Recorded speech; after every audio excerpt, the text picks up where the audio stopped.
La modélisation s'apparente beaucoup à la démarche d'enseignement explicite qui aujourd'hui a la prétention de sauver les meubles et de réparer un petit peu le grand tort au niveau des apprentissages fondamentaux des élèves.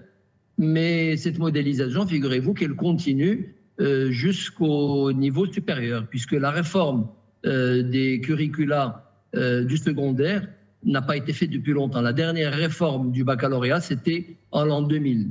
Il y a eu certes quelques modifications au niveau des programmes, pas des curricula, mais des programmes et des matières. Et bien entendu, à la faveur du BIOF et du BIOA, il y a eu, disons, un changement de langue, mais là, c'est, je veux dire, marginal. Il ne faut même pas oser parler de réforme. Là aussi, c'était un objectif plus politique qu'autre chose. Et le problème du baccalauréat, justement, aujourd'hui, il souffre de ceci.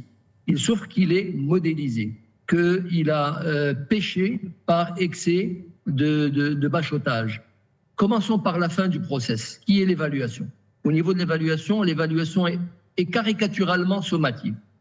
Déjà dans un processus d'apprentissage et d'enseignement normal au cours d'une année, Sinagi en a parlé, l'évaluation a été dévoyée. L'évaluation, comme disent les experts pédagogiques, et nous sommes entre nous certainement d'accord là-dessus, on évalue pour apprendre, mais on n'apprend pas pour pouvoir évaluer par la suite et donner le coup d'arrêt du processus.